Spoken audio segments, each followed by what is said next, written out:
Hi, it's Tracy from Two Rocks Tarot, and welcome to another Twisted reading brought to you by the Twisted Tarot Tale. So today I'm going to be talking about the Min Min lights, and I actually got the idea for interviewing this phenomenon from What Lurks Beneath. If I can remember, I'll put a link to his channel.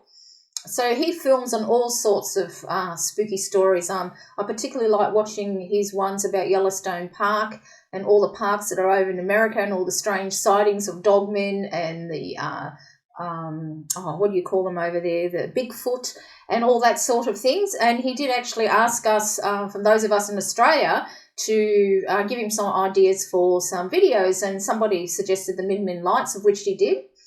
And I thought, that's really interesting. I wonder if I should try and interview the Min Min lights. So for those of you who don't know, I've put in a little bit of a description about the Min Min lights in the description box below. But basically, there are lights that appear out of nowhere.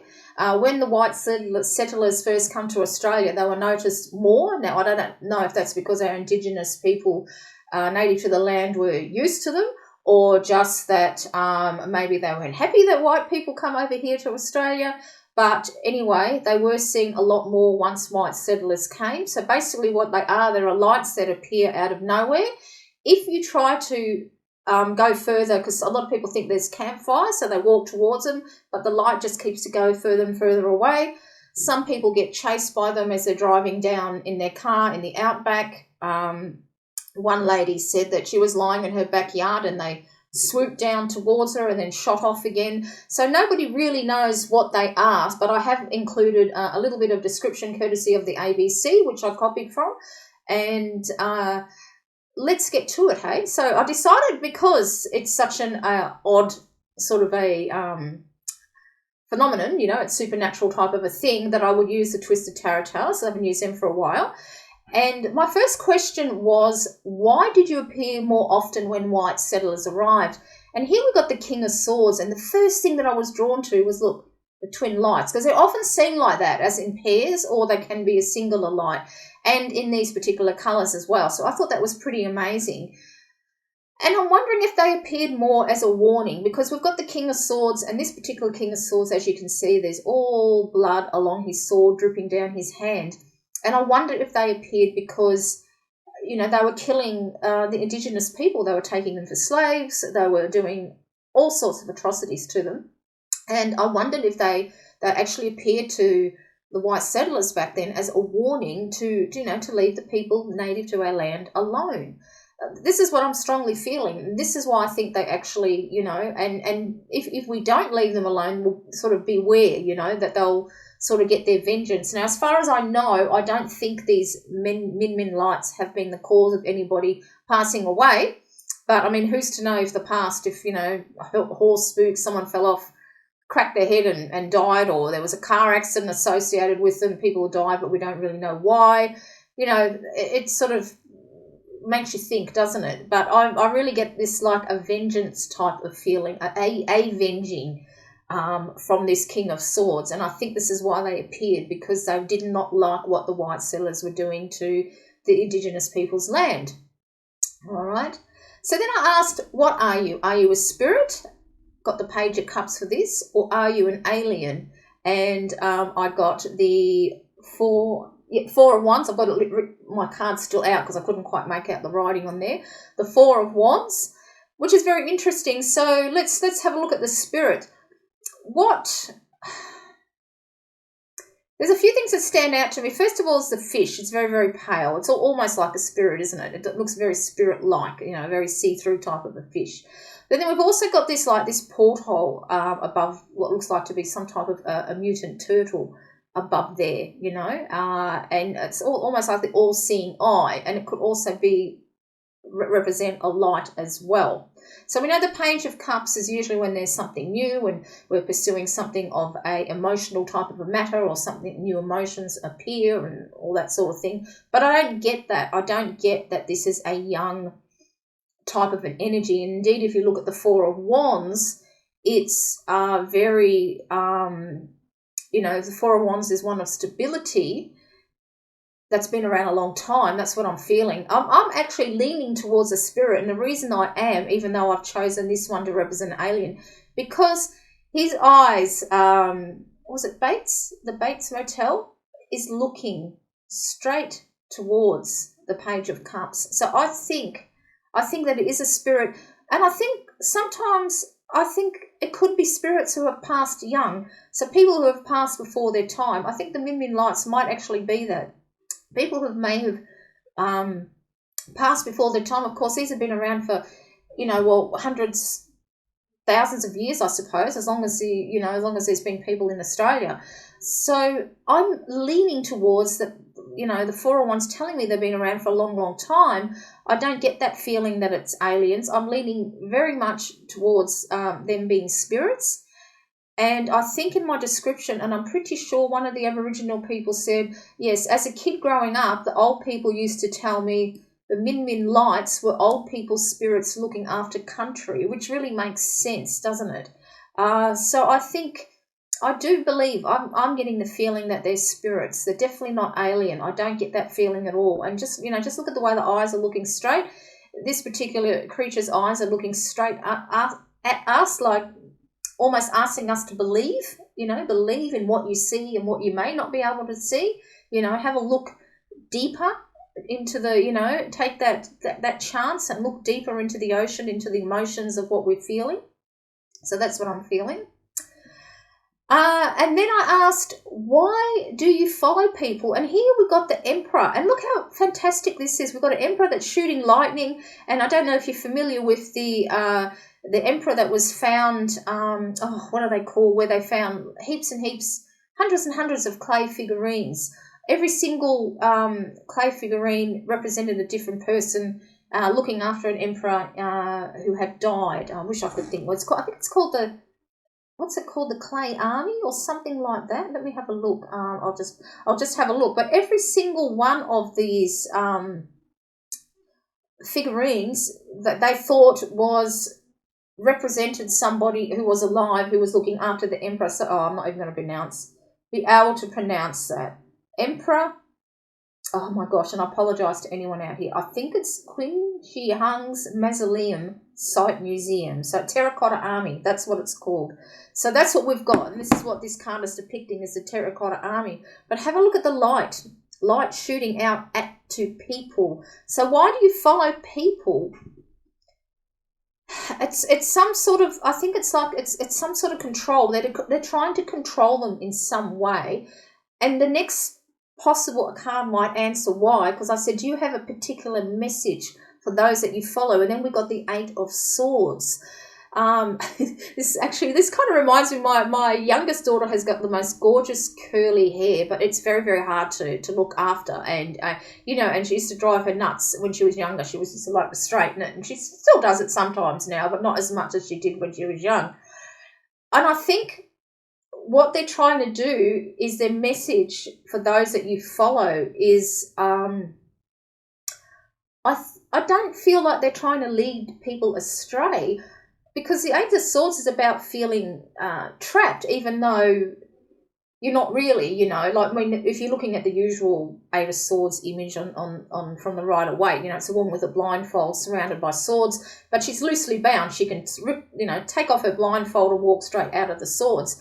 Here is a little bit different. We've got someone who's manically cutting her hair, and it looks like the hair is growing back quickly and attacking her. So what I think it is, I think it's a warning.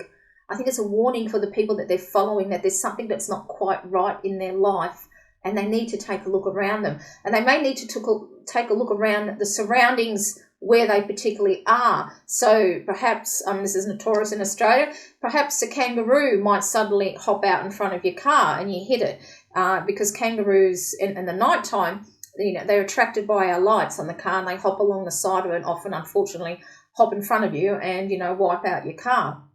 So that could be telling them, their message is to, take a look at around you in the environment. But because the Emperor is about control, and it's about the masculine energy, perhaps there is some type of masculine energy around you that's not that good.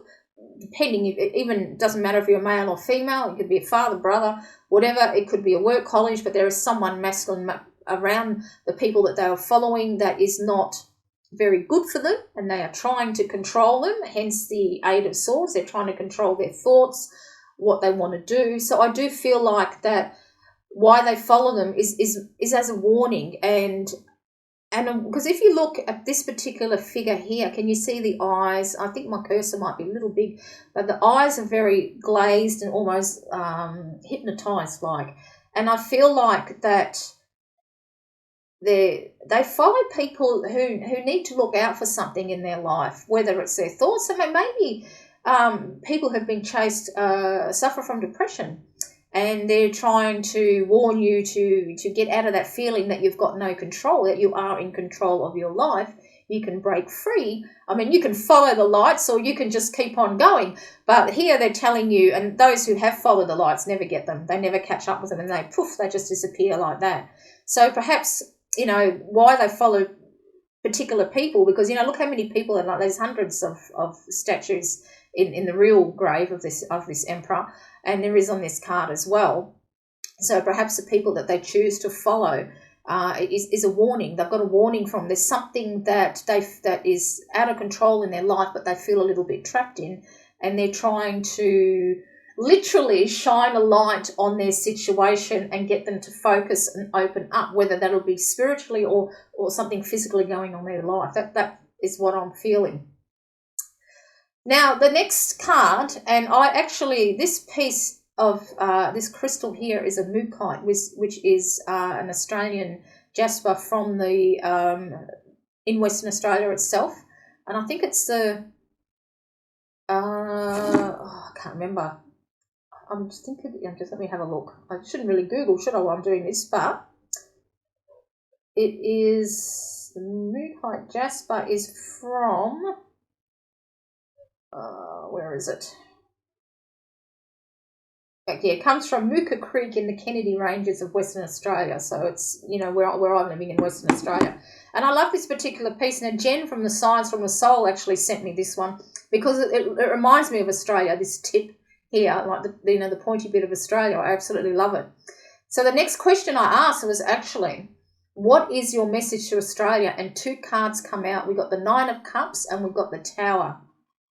Now, this particular Nine of Cups, to me, straight away, is stop being greedy. We have a lot of mines over here in Western Australia, and there has been some absolutely horrendous bombing of a Aboriginal sacred site that's been around for like 60,000 something years, and they blew it up. I kid you not, they blew it up. It makes me cry just thinking about it. It's just awful. And it's because of the greed, That's what it is. So the Min Lights message to Australia is particularly for the miners and for people in general too, is not to be greedy. Not to be greedy, because we're destroying Australia. We are literally destroying, our wonderful country. And this goes worldwide as well, doesn't it? I mean, there's lots of places in the world that are after natural resources, but in doing so, they're destroying their environment. So the Min Lights message for Australia is to stop being greedy, because we are destroying our country. We are literally destroying our country. And particularly the mine sites, the ones that are, they pay no heed. They didn't even, it was just awful. I wish I could remember what the mine site was called, but I'm not going to keep Googling while I tape. But, there was no consultation with the Indigenous people. It's absolutely terrible, and literally, something was destroyed that had such a sacred meaning to our Indigenous people. It was the same where there was this what they called the birthing tree. There was a tree that where the Aboriginal woman used to go and give birth to, and it's been around for many hundreds of years. And there was a few other. I think it was like in a sacred grove, and they wanted to pull it down and put a road through it, for goodness sake. When they could go around it, there was no problem with going around it, but they just wanted to destroy it. So the Min Lights is stop being greedy and destroying Australia with their greed, because what's going to happen is we are going to have a very much Tower moment, aren't we? Something's got to give. When you keep on destroying our natural resources, there's going to be nothing left, And whether it be aliens or the Min Lights to come and get their justice, I don't know. But, something's got to give when it comes to the tower, It really, really does. I think that was a very poignant message. So then I decided to ask, what are your thoughts on the changing weather here in Australia? And then we've got the Knight of Swords. And have a look at that, will you? What are your thoughts? So right now, it's very, very fine balance. I particularly like this particular Knight of Swords because there's two sides. We've got one with, I think this is after the Slit-Faced Woman, which is a horror story from Asia about a woman who's got slits on her mouth and asks people if she's pretty, and if they say yes, I think she leaves them alone, or they say no or something like that, she kills them.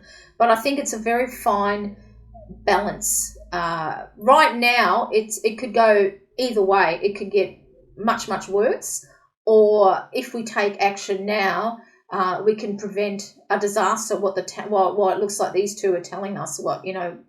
What's the message to Australia? If it's right now, it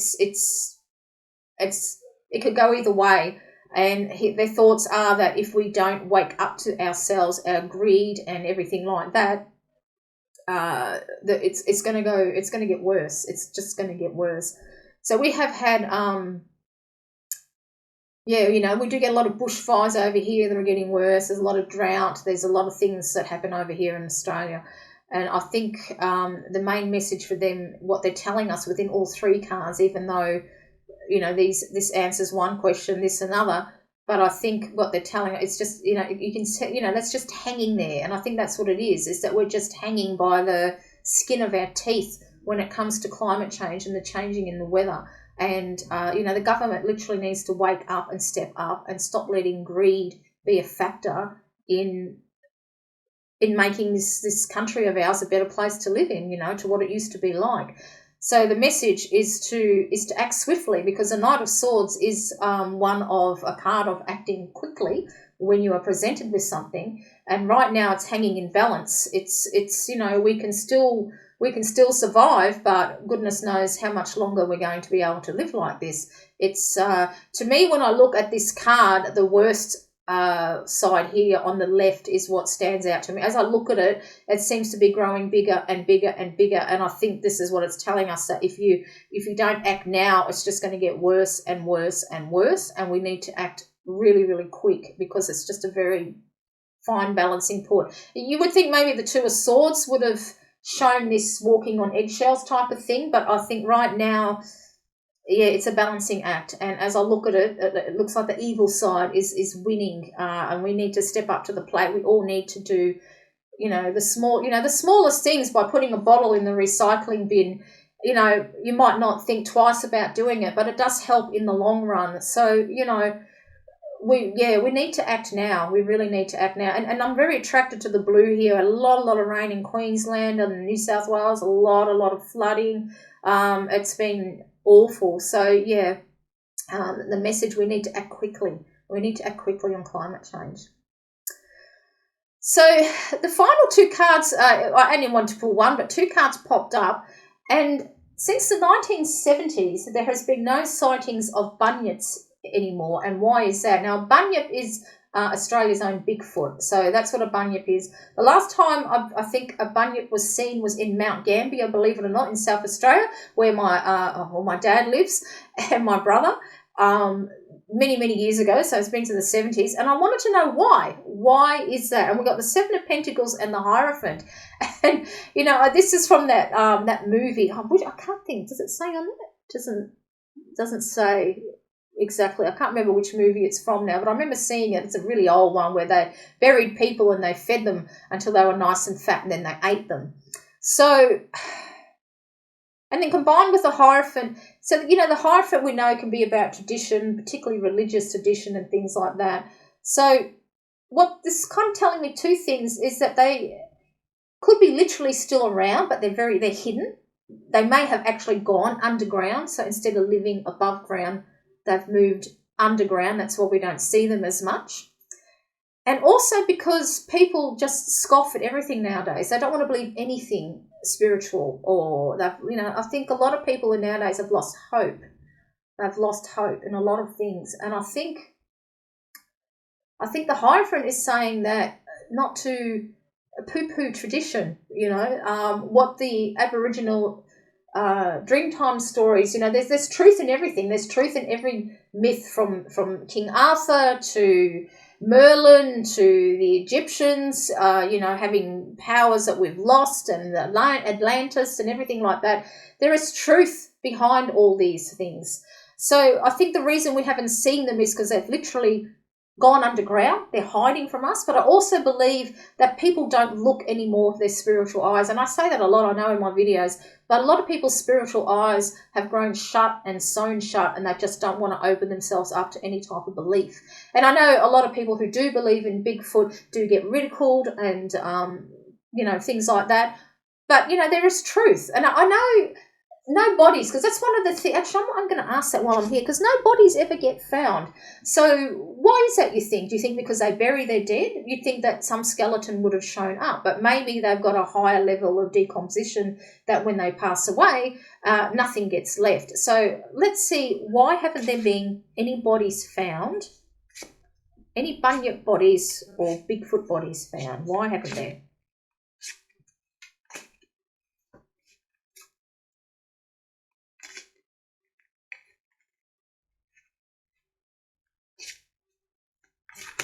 Oh, it's a really awkward deck to shuffle. Here we are, come right up. As soon as I said that, because I've got an expanded edition. I'm not going to turn the card over yet, so you can see how thick it is. So why haven't there been any bodies found? And I included Bigfoot as well as our own bunyip, and let's have a look what we've got. And then the Ten of Wands. The Ten of Wands. So here we've got someone who's going to stake Dracula, who has woken up in their coffin. So I just want to turn around and look at that.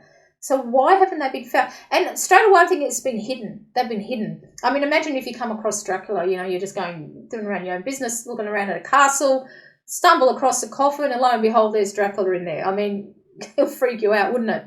And because there are 10 wands there, I feel like, I do, that they've been hidden, they're buried underground.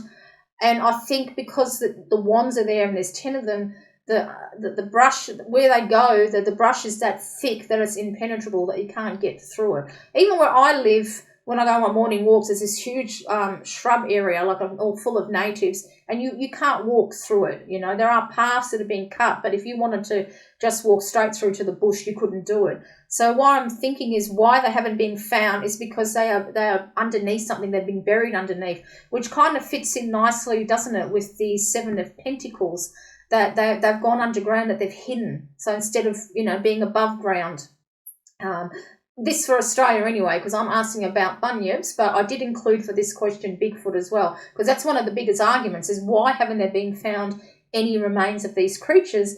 Because they hide their dead. Like they live in, they live in hiding, they hide their dead, and we haven't found them. But I'm also thinking too that perhaps one day in a heavily wooded area, for something might happen and we may find some remains. But what I'm also thinking of when I said their level, they might decompose differently from us. And what just struck me now as I look at this card is that everybody knows when you stake a vampire, they crumble to dust. So maybe that's what happens with bunyips and Bigfoot. When they die, they literally just crumble to dust and there's nothing left. Which kind of makes sense, isn't it? So they hide their dead, heavily wooded area where nobody can get to, or literally when they die, they just poof, they just evaporate, they just crumble to dust and there's nothing left. So there you have it. That was an interesting reading, wasn't it? I think I'm going to do more of these because I absolutely love anything paranormal, and I think I'm going to try and interview more of these type of topics, I think, because I really, really enjoy that. And I've gotten a little bit jaded with my YouTube channel because I want to do different things. I don't just want to do reviews and, and stuff like that. I want to do different things. And I think after watching that video, I might have hit the, the nail on the head because I really enjoy doing this. So let me know what you think about the Min lights, and let me know if you've had any strange phenomenon happen to you as well. I would be really, really interested to hear. And until next time, this is Tracy.